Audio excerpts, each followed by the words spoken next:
বিয়ের সময় পাত্রপক্ষের একটাই দাবি ছিল, মেয়ে চাকরি করা চলবে না। ভূগোল নিয়ে মাস্টার্স করা বাবা মায়ের একমাত্র মেয়ে অনামিকা প্রথমে রাজি না হলেও বাবা মায়ের চাপে শেষমেশ রাজি হয়। বনেদি পরিবার, ছেলের ভালো ব্যবসা, টাকা পয়সার অভাব নেই।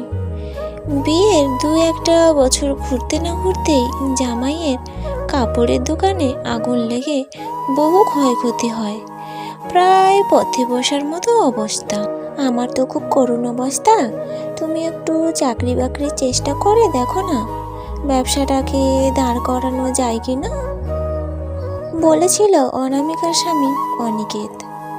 সংসারের কথা ভেবে অন্তঃসত্ত্বা অনামিকা ব্যাংকের পরীক্ষার জন্য শুরু করেছিল আনুমানুষিক পরিশ্রম। 2 বছরের মধ্যে একটা চাকরিও পেয়ে যায় সে। অনামিকা যখন অফিসে যায়, ছোট্ট মেয়ে তিথি থাকে দাদু ঠাকুমার কাছে। বছর 3 মধ্যে অনিকেতের ব্যবসা আবার ঘুরে দাঁড়ায়। রাত্রিবেলায় একদিন অনিকেত অনামিকার কাছে টেনে নিয়ে বলে, এবার চাকরিটা ছেড়ে দাও, কি দরকার আর, তিথিকে মানুষ করো, আমার ব্যবসাটা তো দাঁড়িয়ে গেছে।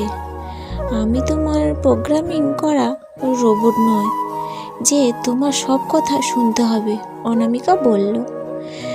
তা ছাড়বে কেন? তাহলে কোচিং ম্যানেজারের সঙ্গে ঢলাঢলি, হাহাহিহি এইসব যে বন্ধ হয়ে যাবে। কাল থেকে তোর অফিস যাওয়া বন্ধ। যদি যাস তাহলে মেরে তো দাঁতগুলো ভাঙবো। দুশ্চরিত্র মেয়ে ছেলে কোথাকার। এর আগে গড়গড় করতে করতে এইসব কথা বলে চলল অনিকেত। পরদিন অনিকেত বেরিয়ে যাওয়ার পর অনামিকা আর ব্যাংকে যায়নি। মেয়ে তিথিকে নিয়ে সোজা বাপের বাড়ি। যাওয়ার সময় শাশুড়ি বাধা দিয়ে বলেছিল, তোমার আজকাল দেখছি খুব তেজ হয়েছে বৌমা, চাকরি করছো বলে চ্যাটাং চ্যাটাং কথাও শিখেছো। বলি মেয়ে মানুষের এরকম তেজ ভালো না। এখন যাচ্ছ, 2 দিন পর আবার তো সুরসুর করে ফিরে আসবে।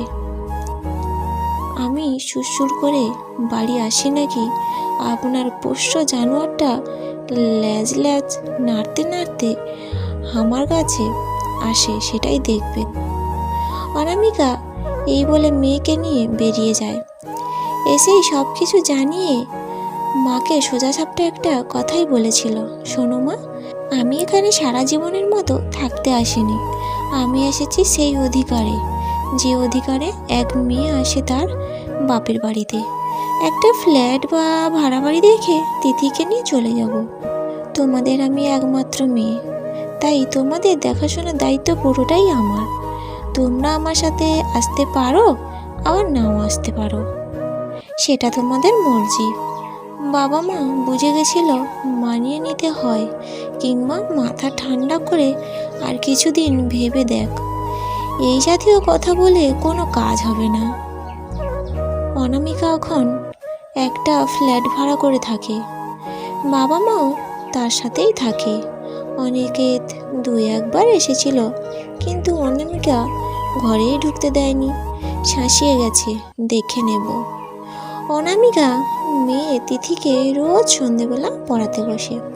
তার মেয়েকে বোঝায় শুধুমাত্র আর্থিক সচ্ছলতার জন্য নয়, স্বাধীনতা এবং আত্মসম্মানের সহিত সমাজে এবং বিশেষ করে পরিবারের কাছে মাথা উঁচু করে বাঁচতে হলে মেয়েদের স্বাবলম্বী হওয়া একান্ত প্রয়োজন। না হলে সারা জীবন কলুর বদলের মতো মানিয়ে নিতে হবে।